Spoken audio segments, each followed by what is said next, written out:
जय हिंद दोस्तों, Anil sir IT YouTube channel आपसे का बहुत बहुत स्वागत है। आज का जो क्लास है प्रोलिटियर स्किल का सेकेंड ईयर का तीसरा क्लास है। इसके पहले हम लोग दो क्लास देख चुके हैं जिसका लिंक डिस्क्रिप्शन दे देंगे। ये दूसरा क्लास है, इसके पहले का क्लास आपको नीचे मिल जाएगा यहाँ पर। ये दोनों क्लास आप जरूर देखिएगा। और आप प्रोलिटियर स्किल सेकेंड ईयर का तैयारी कर रहे हैं तो ये जो सीरीज हम लेकर आए हैं प्रोलिटियर स्किल सेकेंड ईयर का, बहुत ही इंपॉर्टेंट क्वेश्चन है। ये सारे क्वेश्चन आपके सेकेंड ईयर के ही हैं, कोई फर्स्ट ईयर के नहीं है। हम शुरुआत में ही आपको बताना चाहेंगे, अगर आप इम्प्लॉयर्स के कहीं क्लास करें, कोई भी क्लास करें, एक बात का जरूर ध्यान दें। आप फर्स्ट ईयर पढ़ रहे हैं, सेकेंड ईयर के जरूर मैटर करें, क्योंकि आपको हर जगह पर यूट्यूब पे या हर एक जगह पे फर्स्ट ईयर का ही डेटा बहुत सारा अवेलेबल है। सेकेंड ईयर का कहीं कहीं गिने चुने जगह पर अवेलेबल है, तो ध्यान से पढ़िए। क्योंकि देखिए, चैप्टर सेम है इंग्लिश लिटरेसी का, लेकिन आपके जो क्वेश्चन है बहुत ही डिफरेंट है। इसलिए आपसे कहना चाहें कि आप जहां पर भी क्लास करें, जो भी क्लास करें, वो देख लें कि आपका जो फर्स्ट ईयर का है कि सेकेंड ईयर का। ठीक है, आज का जो क्लास हमारा सेकंड ईयर का क्लास है प्रोबेबिलिटी स्किल का। अगर आप फर्स्ट ईयर के कैंडिडेट हैं, प्रोबेबिलिटी स्किल पढ़ना चाहते हैं, तो आपके लिए ऑलरेडी हम 7 सीरीज बना चुके हैं। ओनली 7 वीडियो में आप प्रोबेबिलिटी स्किल आप क्रैक कर सकते हैं फर्स्ट ईयर का। तो डिस्क्रिप्शन में लिंक मिलेगा आपको 7 वीडियोस का, उसको देख लीजिए फर्स्ट ईयर के लिए। और सेकंड ईयर का बहुत जल्दी पूरा सीरीज कंप्लीट हो जाएगा। अभी हम स्टार्ट किए हुए हैं, तीसरा क्लास है। तीसरा क्लास में हम आज टोटल 87 तक कंप्लीट करने वाले, 26 से लेके 87 तक। तो क्वेश्चन का जो स्पीड होगा थोड़ा फास्ट रहेगा, तो परेशान होने की आवश्यकता नहीं है। क्वेश्चन का जो लैंग्वेज होगा इंग्लिश में ही लेंगे, लेकिन आपको समझाने की पूरी कोशिश करेंगे। अगर आप एक दो क्वेश्चन देख के समझ में नहीं आया, भाग जाते हैं, तो आपको फिर आगे दिक्कत होगा। लेकिन इतना यकीन दिलाता है कि अगर आप दो चार क्वेश्चन कर लेंगे तो आपको यकीन हो जाएगा कि आपको क्वेश्चन कर सकते हैं। और इतना याद रखिए, क्वेश्चन यही सेम रहेंगे, बस थोड़ा सा ऑप्शन इधर उधर रहेंगे, बाकी क्वेश्चन यही रहने वाले हैं। हम जो क्वेश्चन कर रहे हैं चैप्टर 10 का रिकॉल कर रहे हैं, उसका 1 से 25 तक कर चुके थे दूसरे सीरीज में, तो उसको देखना मत भूलिएगा। और इसके पहले भी हम लोग एक और सीरीज था जिसमें हम 25 क्वेश्चन किए थे, इसको भी जरूर देख लीजिएगा। फिलहाल हम देखते हैं 26 नंबर क्वेश्चन। आवर वीकनेस में इंक्लूड, हमारा वीकनेस क्या होता है? Short temper, being sensitive, being introverts, या ऑल ऑफ द अबव। तो हमारा जो वीकनेस होता है, हमारी कमजोरी जो होता है, ये सभी हमारी कमजोरियां ही हैं। ठीक है, 27 नंबर क्वेश्चन है, the weakness of all role model. तो जितने भी रोल मॉडल कौन होते हैं? जैसे मान लीजिए सचिन तेंदुलकर किसी के रोल मॉडल होते हैं, किसी का कोई वॉलीबॉल खेलने वाला है, या किसी का बैडमिंटन टेनिस खेलने वाला है, किसी का हीरो जो होता है रोल मॉडल होता है, तो किसी का मतलब सभी अलग अलग, सबका अपने मन में रोल मॉडल बना के रखते हैं कि हमको उनके जैसा बनना है। किसी का अपने पिताजी होते हैं, तो किसी का दुनिया का सबसे अमीर आदमी या कोई अमीर आदमी कि हमको उस अमीर आदमी जैसा बनना है, या किसी जैसा बनना ही रोल मॉडल उनका होता है। ठीक है, तो आप नीचे कमेंट करके बताइए कि आपका जीवन में कौन कौन रोल मॉडल है जिसको आप चाहते हैं कि हम उनके जैसा बने। ठीक है, नीचे कमेंट करके जरूर बताइएगा। The weakness of role model are dash. Weakness क्या होता है? When compare to their strength, अगर उनके स्ट्रेंथ से कंपेयर किया है तो उनका वीकनेस क्या हो जाएगा? वीकनेस क्या होगा? तो वीकनेस बहुत ही कम रहेगा, वैसे तो नथिंग ही कह सकते हैं, लेकिन किसी का वीकनेस तो कुछ स्ट्रेंथ के बराबर लेस होता है, क्या होगा? लेस हो जाएगा। यहाँ पे देखिए, some strength in role model include, जो रोल मॉडल का स्ट्रेंथ होता है क्या होता है? हॉनेस्टी है, पोलाइटनेस, पंचुअलिटी, ये सब होता है। काइंडनेस भी होते हैं, दयालु होते हैं, हेल्पिंग नेचर के होते हैं। और ये जो कंप्लीट जो है ऑल ऑफ द अबव जो है स्ट्रेंथ है रोल मॉडल का। ठीक है, strength of role model get dash while weakness get dash. Strength जो होता है रोल मॉडल का क्या है? हम ध्यान देते हैं, हम आप अपने जो रोल मॉडल होते हैं, मान लीजिए आपके सचिन तेंदुलकर है, मान लीजिए एग्जांपल ले रहे हैं, हम किसी का नहीं ले रहे हैं, हम एग्जांपल है कि आपका जो रोल मॉडल है सचिन तेंदुलकर है, तो आप उनके क्या करें? स्ट्रेंथ को नोटिस करेंगे, जो उनकी जो काबिलियत है उसको नोटिस करेंगे, जबकि वीकनेस को आप नजरअंदाज करें, देखेंगे नहीं। उनकी एक मान लीजिए कभी कभी क्या होता है, कोई एक ही बॉल पे आउट हो जाता है, तो आप उसको नजरअंदाज करते हैं, अरे कभी कभी होता है, लेकिन आप उनके जो स्ट्रेंथ है, अरे एक बॉल पे छक्का, 6 बॉल पे 6 छक्का, तो उसको आप ध्यान रखते हैं। तो यानी कि आपका जो स्ट्रेंथ है उसको नोटिस करते हैं, लेकिन वीकनेस को अननोटिस करते हैं। जबकि यहाँ पे कोई आंसर ऐसा नहीं दिया गया है, उल्टा दिया गया अननोटिस अननोटिस, तो हम इसका जो आंसर करेंगे वो है नन हो जाएगा यहाँ पे। 30 नंबर क्वेश्चन है, verbal communication include how we say, what we say, getting an introduction, all of the above. इसका जो आपका आंसर हो जाएगा वो हो जाएगा all of the above. Okay, इसमें जो वर्बल कम्युनिकेशन होता है ये तीनों है, how we say, what we say, greeting and introduction, ये सब वर्बल कम्युनिकेशन है। जहां पर भी आप बोलचाल की भाषा में अपना बोलने की प्रक्रिया यूज कर रहे हैं, उसको हम वर्बल कम्युनिकेशन करते हैं। नॉन वर्बल कम्युनिकेशन वो कहलाता है जिससे आप आंखों का इशारा करते हैं, या हाथ का इशारा करते हैं या इशारे से बात करते हैं, वो नॉन वर्बल कम्युनिकेशन कहलाता है। तो यहाँ पर हम किसी से कुछ पूछते हैं, किसी से कुछ कहते हैं या अपनी इंट्रोडक्शन देते हैं, अपने बारे में बताते हैं, वो सभी हो जाता है वर्बल कम्युनिकेशन। उम्मीद करते हैं समझ में आ गया होगा। 31 क्वेश्चन है, while we are at home, हम अपने घर पे अपने दोस्त के साथ हैं, with friends we use dash verbal communication. Verbal communication दो प्रकार के होते हैं, एक फॉर्मल और एक इनफॉर्मल। तो अपने दोस्त से के साथ जब रहते हैं तो हम इनफॉर्मल ही रहते हैं। किस तरह से बात करते हैं? इनफॉर्मल, कुछ भी बोल देते हैं। कुछ वहां पे सोचते समझते नहीं कि नहीं उसकी इज्जत करनी चाहिए, नहीं कुछ भी जरूरी नहीं है अपने दोस्त की इज्जत करना, अच्छे से बात करके नहीं कि ठीक है, तो वहां पे हम अच्छे से नहीं बात करते, कैसे भी बोल लेते बात करते, तो ये इनफॉर्मल ही होता है। लेकिन अगर आप किसी कंपनी में है, बॉस के साथ है, या आप आईटीआई में इंस्ट्रक्टर के पास है, आप टीचर के साथ है, तो उनके साथ बहुत ही बढ़िया से बिहेव कीजिएगा। वो बिहेवियर क्या कहलाता है आपका? वो कम्युनिकेशन कहलाता है फॉर्मल कम्युनिकेशन। नेक्स्ट क्वेश्चन भी आ रहा है, when we greet our superior, मतलब अपने से बड़ों को, मैनेजर को या सुपरवाइजर को, डायरेक्टर को, बॉस को, और आप मिलते हैं, उनसे मिलते हैं, तो आप कैसे बात करिए? Formally, casually, sorry informally, casually, या फॉर्मली, या इनडिफरेंटली। तो हम उनसे बात करें फॉर्मली। अभी हमने बताया कि अपने जो भी बड़े होंगे, सीनियर्स होंगे, मैनेजर्स होंगे, सुपरवाइजर होंगे, डायरेक्टर होंगे, आईटी टीचर होंगे, इंस्ट्रक्टर होंगे, या बैंक में जा रहे हैं, वहां पे कहीं पर जा रहे हैं, तो जो बड़े मिलेंगे उनसे फॉर्मली बात करते हैं।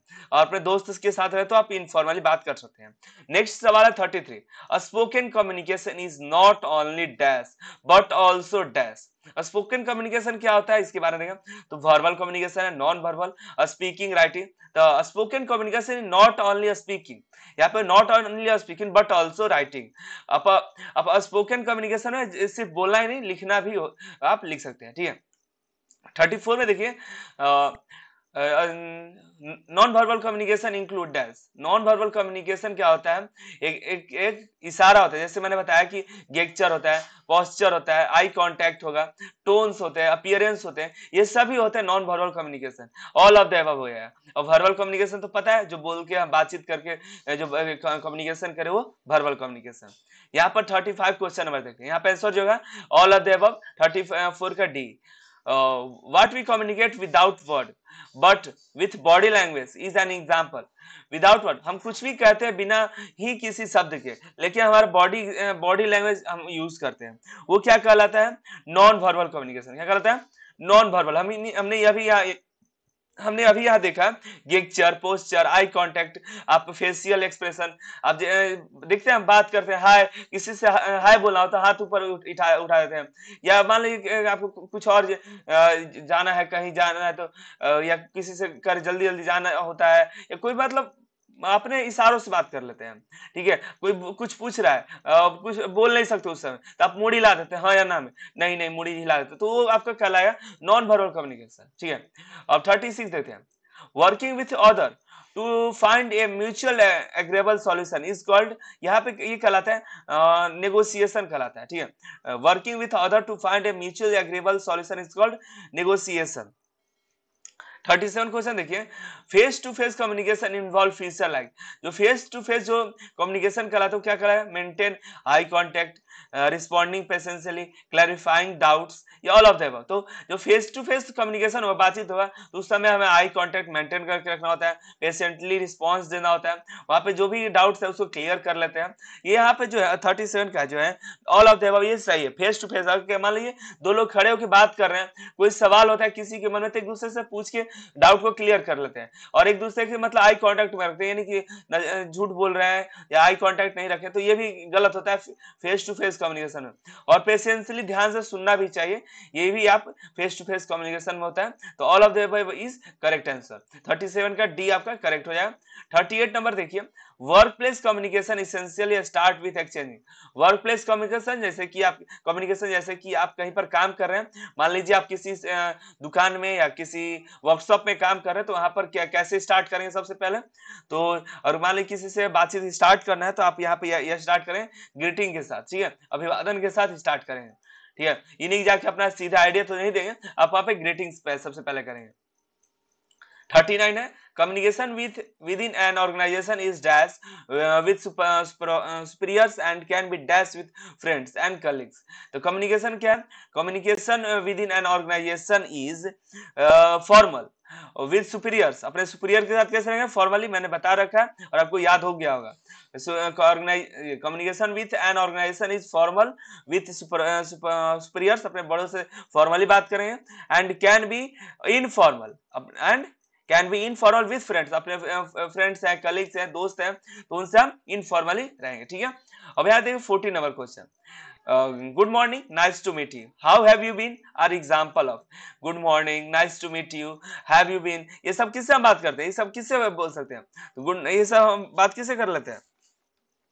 ये सब फॉर्मली ग्रीटिंग्स है। क्या है ये? फॉर्मली, अपने दोस्त से तो कहते नहीं, नाइस टू मीट यू, अपने जाएंगे कंपनी में या आपसे नॉर्मल ही किसी से बात करते हैं इस तरह, गुड मॉर्निंग, गुड नाइट, इस तरह से फॉर्मली बातें हैं। ठीक है, और 41 जो है, talking in the same manners with everyone in the organisation is called good, acceptable, unacceptable, all of the above. तो यहाँ पे एक्सेप्टेबल है कि सबसे अच्छे से मैनर्स विथ एवरीवन इन एक ऑर्गेनाइजेशन में सभी से एक ही जैसा बिहेवियर करना, एक ही जैसा बात करना, ये एक्सेप्टेबल है, बहुत ही बढ़िया है। ठीक है, 42 है, an open mind during interaction and maintaining eye contact with the person speaking is to dash, an open mind during interaction and maintaining eye contact with the person of spoken. जब हम किसी से बात करते हैं तो हमारा आई कांटेक्ट होता है, एकदम अच्छे से होना चाहिए, बातचीत करते वक्त नजरें चुरानी नहीं चाहिए, साथ ही हमें से इंटरेक्शन होना चाहिए, ओपन माइंडेड होना चाहिए, ये सब होना चाहिए। तो क्या कहलाता है? इंपॉर्टेंट, नेसेसरी या इनफॉर्मल। वो इंपॉर्टेंट है, बहुत ही इंपॉर्टेंट है, और हम किसी से बातचीत करते हैं तो वहां पे हमारा open minded, maintain eye contact maintain करके रखना है, इंटरेक्शन होना चाहिए, ये सभी होना चाहिए जब हम किसी से बात करते हैं। तो 43 है, as employ we may require to write dash. अगर हम एम्प्लॉय है तो हमें क्या लिखना जरूरी है? Take notes, pass a message, take a specification about machine product, या ऑल ऑफ द अबव। तो यहाँ पर जो है ऑल ऑफ द अबव हमें नोट्स लिखने चाहिए कि आज दिन में क्या हुआ, अगर कोई घटना घटी तो उसको नोट डाउन कर लिए, या जो कुछ गलतियां हो गई तो आगे ऐसा गलती ना हो तो नोट डाउन करके रखना चाहिए। जो भी मैसेजेस आते हैं, जो भी अलर्ट्स आते हैं, उसको दूसरे के साथ शेयर करते रहना है। नया मशीन आया है या कोई मशीन के बारे में आपको नहीं जानकारी है तो उसके बारे में पूरी जानकारी रखिए, उसका स्पेसिफिकेशन के बारे में पढ़िए। ये all of the above he correct answer 43 का डी नंबर। 44 देखिए, formal writing in the work place can be in the form of dash. Formal writing क्या होगा? ईमेल है, लेटर है, रेज इनवॉइस है, ऑल ऑफ द अबव। तो ये सभी क्या है? फॉर्मल राइटिंग ही है। आप किसी बॉस को आप किसी कंपनी, आप अपने जॉब के लिए ईमेल लिख रहे हैं या लेटर लिख रहे हैं या इनवॉइस बना रहे हैं, ये सभी क्या होते हैं? ये आपके फॉर्मल राइटिंग होते हैं, इनफॉर्मल नहीं होते हैं। अब 45 देखिए, writing emails, letters, memos, order, billings, minutes, contracts, proposal and quotation are example of। अभी हमने देखा ये सब क्या था? तो ये सब फॉर्मल था। तो यहाँ पर क्या हो जाएगा? यहाँ पर भी आपके सभी फॉर्मल कम्युनिकेशन ही होते हैं। क्या है? फॉर्मल है, लेटर लिखना है, मेमोज बनाना है, कोई ऑर्डर लिखना है, फिलिंग फॉर्म्स, ये सभी फॉर्मल होते हैं। और 46 है, writing a leave letter in a part of dash. और लीव लेटर मतलब छुट्टी के लिए लेटर लिख रहे हैं या तो उसके लिए वो कौन सा कम्युनिकेशन कहलाता है, वो आपको बताना है। तो आप कहता है फॉर्मली ही है, आपको लेटर लिखना है ना, कोई भी लेटर लिखिए। आप अभी बता दिए लेटर लिखना, आप किसी प्रकार का ईमेल अपने वर्क प्लेस पर लिखिए, कंपनी में ईमेल लिखिए, तो फॉर्मली ही लिखेंगे डियर सर, या कोई सर लाएंगे, सर मैम रिक्वेस्ट यू, तो ये सब फॉर्मली ही होता है। 47 देखें, please be inform that the annual staff meeting has been dash to be dash on the 1st of November। 1 नवंबर को कहा जा रहा है, तो यहाँ पे हम कर देंगे please to be inform that the annual staff meeting has been conducted. यहाँ पे कर देंगे कंडक्टेड टू बी कंफर्म। हम क्या कर रहे हैं कि एनुअल स्टाफ, हमारे जो मीटिंग स्टाफ के साथ एनुअल मीटिंग कर रहे हैं, वो जो कंडक्ट कर रहे हैं, और वो भी कंफर्म है 1 नवंबर को। ठीक है, ये हमारे जो ए नंबर है वो सही है 47 के लिए।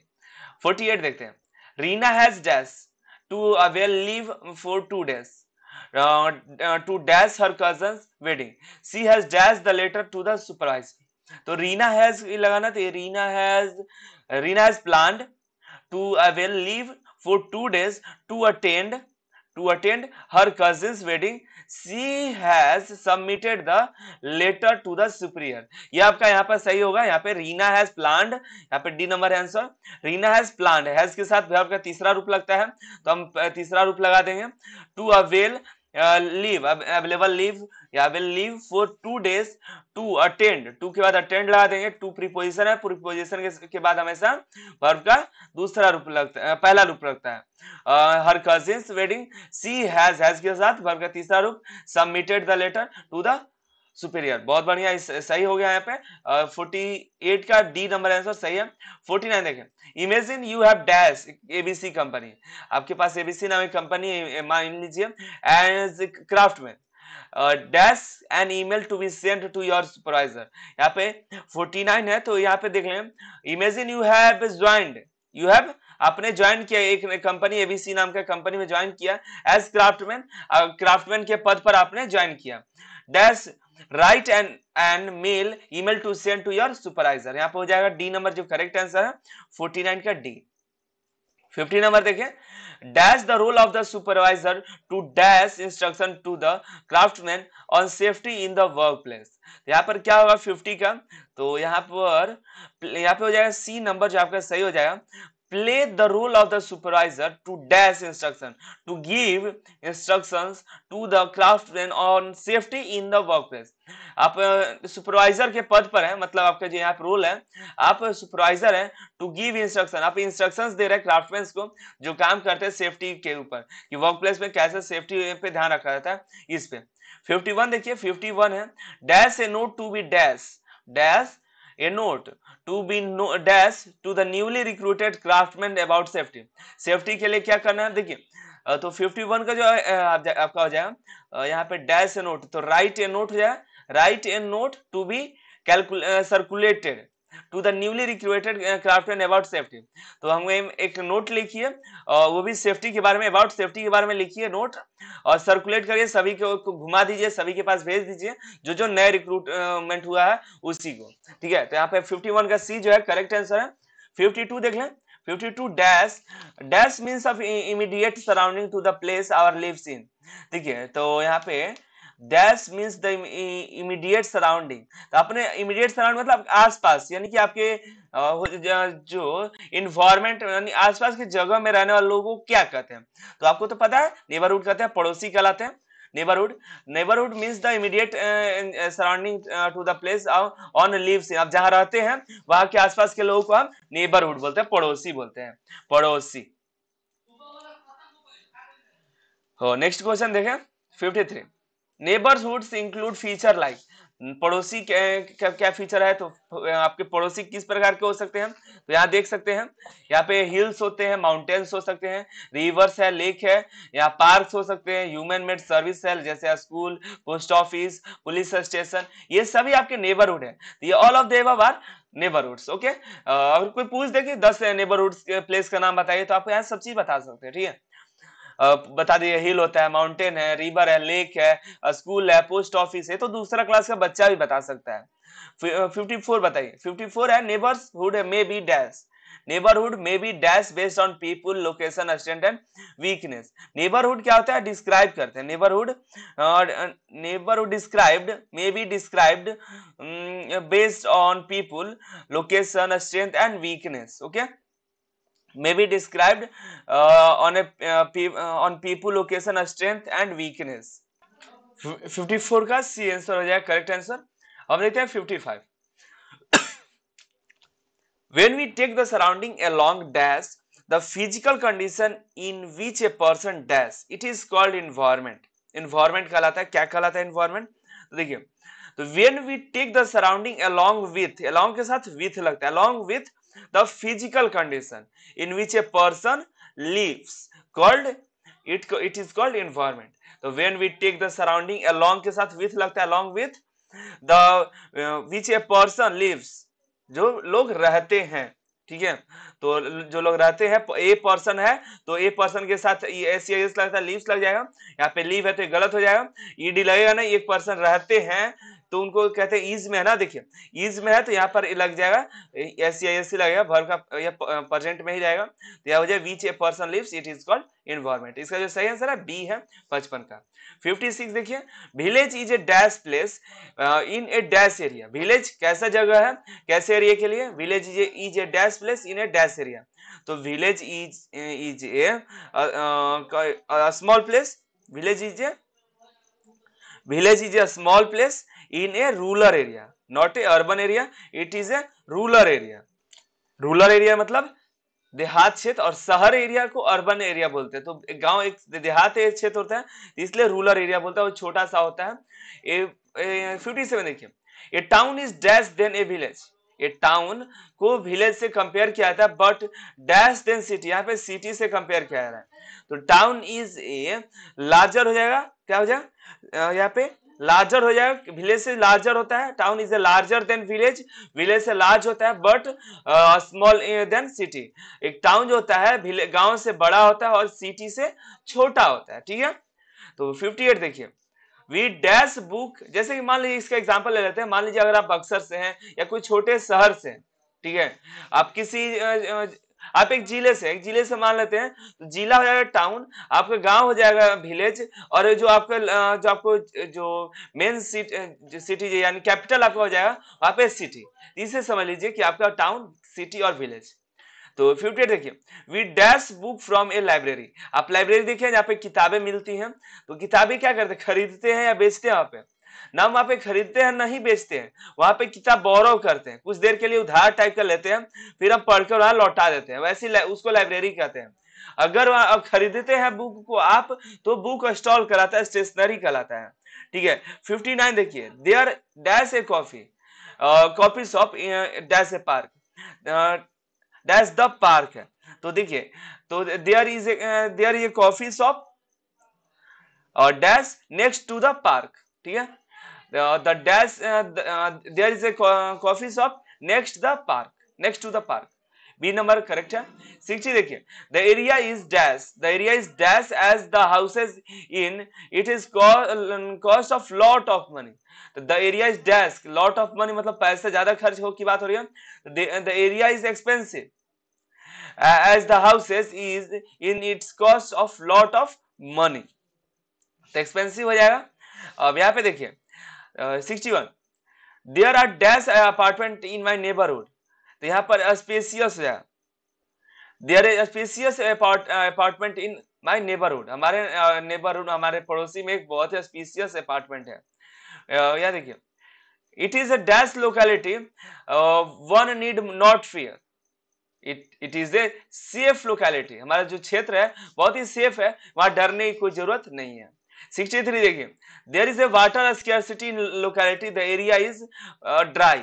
जहां पर पानी की कमी होती है उसको सूखा क्षेत्र कहते हैं, उस क्षेत्र, जैसे राजस्थान में वहां पर है, जहां पर रेगिस्तान है, वहां पर ड्राई एरिया है, जहां पर पानी की कमी होती है उसको बोलते हैं वाटर स्कैरसिटी, और वैसे जगह को ड्राई स्टेट भी बोलते हैं, जहां पे सूखा पड़ जाता है या पानी की कमी होती है उसको ड्राई स्टेट भी बोलते हैं।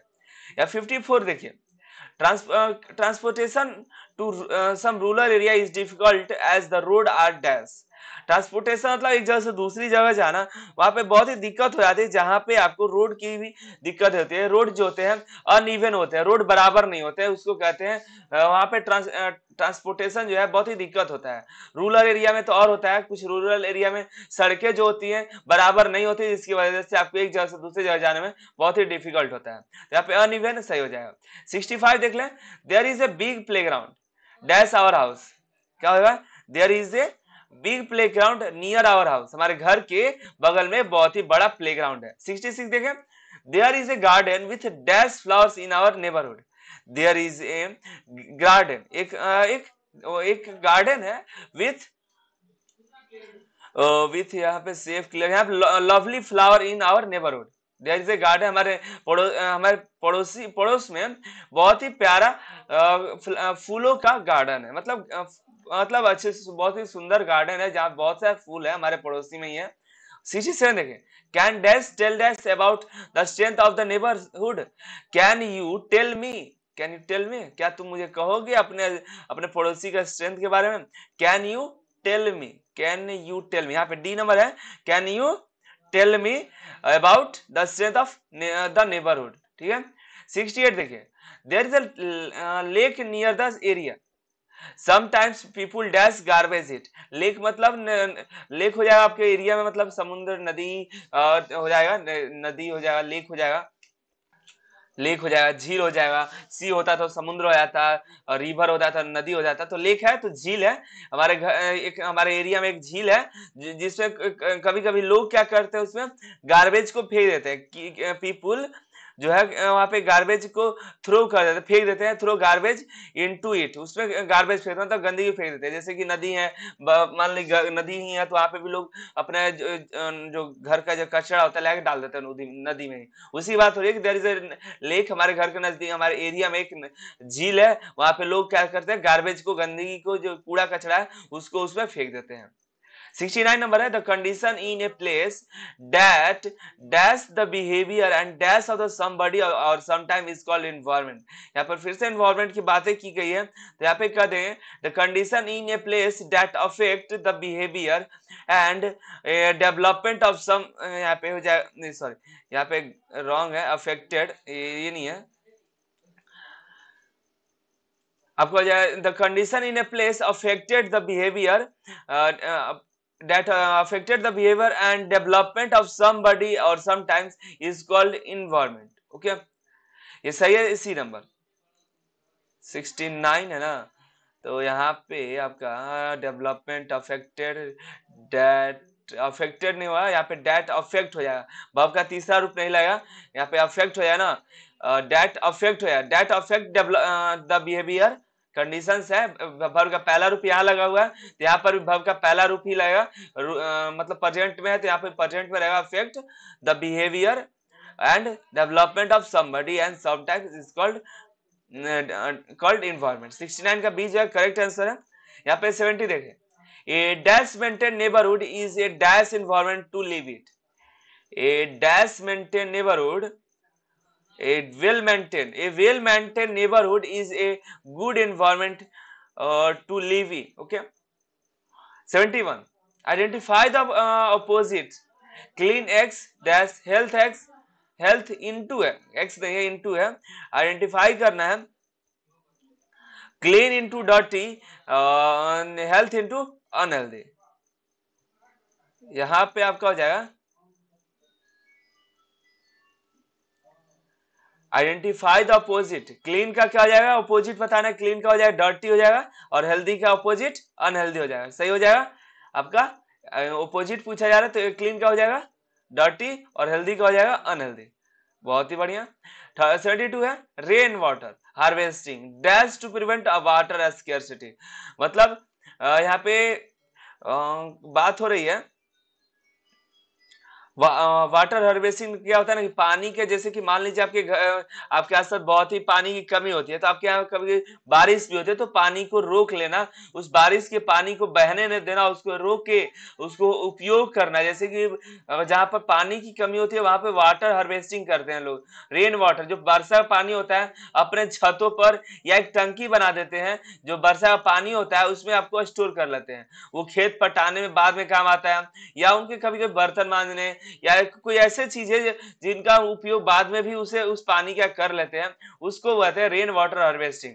और जहां पे पानी की कमी होती है उस समय हम यूज करते हैं। तो देखिए rain water harvesting helps to prevent water scarcity. ठीक है। 73 है, dash of trees dash the environment, dash the tree dash the environment, planting the trees saves the environment, पेड़ लगाइए और अपने वातावरण को बचाइए। 74 है, you can express your view by dash और dash to the problem and solution. You can express your view by, you can express your view by agreeing or disagreeing the problems and solutions। हमारा जो 74 का answer है D है जो correct है। you can express your view by agreeing or disagreeing to the problem and solution। 75 है, there are dash instructions to be dash to maintain neighborhood well। there there are instructions to be followed to maintain neighborhood well। यहाँ पर are हो जाएगा क्योंकि instruction है, बहुत सारे instructions दिए जा रहे हैं, तो आर हो जाएगा। और यहाँ पे पूरे मतलब अपने पड़ोसियों को साफ सुथरा करने का निर्देश दिया जाता है, तो यहाँ पर आर लग जाएगा, यहाँ पे आई इज नहीं लगेगा। 76 देख लें, dash recycled dash newspaper to make newspaper. Okay, dash recycle, तो यहाँ पर आपको रिसाइकल करना है, तो use recycled old newspaper to make newspaper, make new paper. आपको पुराने पेपर को क्या करना है, पुराने पेपर को यूज करके रिसाइकल करके नया पेपर बनाना है। तो हम करेंगे use recycled old new paper, recycle करने के लिए पुराना न्यूज़पेपर का यूज करके हम नया पेपर बनाएंगे। 76 कह रहा है dash air pollution by using bicycle और dash the campus. Control the air pollution control करना है, क्या करना है, inside the campus using, campus के दौरान हम एयर पॉल्यूशन को कम करने के लिए हम बाईसाइकिल का यूज करेंगे। ठीक है, 78 देखिए, use dash paper in your office and printers. अपने क्या करना है, हमको रिसाइकल्ड करना। हम हमारे ऑफिस में जो पेपर्स हैं, जो रिसाइकल किए हुए पेपर, जैसे कि मान लीजिए कोई पेपर रद्दी हो जाता है तो उसका ज्यादा यूज करें, फ्रेश का न्यू का पेपर का यूज कम करें ऑफिस में, तो ठीक रहता है। तो यूज रिसाइकल्ड पेपर, जिसका हम रिसाइकलिंग कर सकते हैं वैसे पेपर का हम यूज करें तो बहुत ही बढ़िया रहेगा। पेपर की बचत हो, ये पेपर तो पता ही कैसे बनता है, पेड़ों से बनता है, तो पेड़ें भी कम कटेंगी, तो इससे भी हमारा पर्यावरण को सुरक्षित महसूस होगा, पर्यावरण भी हमारा बचा रहेगा, पेड़ भी बचे रहेंगे और हम भी बचे रहेंगे। 79 है dash the computer every day after use. तो क्या करना चाहिए हमें, जब कंप्यूटर का यूज हो जाए तो उसके बाद हमें टर्न ऑफ कर देना चाहिए। क्या करना चाहिए, टर्न ऑफ कर देना चाहिए कंप्यूटर को। By dash batteries for dash used before, by rechargeable battery, हमें फ्रीक्वेंटली जल्दी यूज करने के लिए हमें क्या करना चाहिए, हमें रिचार्जेबल बैटरी यूज करनी चाहिए। यूज बाय रिचार्जेबल बैटरी, जो रिचार्ज हो सके। फोर फ्रीक्वेंटली, जल्दी और यूज करना है, जैसे मोबाइल के लिए हम रिचार्जेबल बैटरी यूज करें या कोई टॉर्च के लिए, सब रिचार्जेबल, ताकि आगे से भी उसका चार्ज लगाए तो वो चार्ज होकर फिर आगे उसका यूज हो पाए। 81 है I have some dash to make our home dash safe for eco friendly. I have some ideas, I have some I have some ideas, मेरे पास कुछ आइडिया है अपने घर बनाने के लिए। Make our home environment safe और इको फ्रेंडली। बहुत बढ़िया आइडिया रखना चाहिए सभी को। अब और यहाँ पे देखते हैं 82 है activity that helps us dash from the tedious everyday work are called hobbies.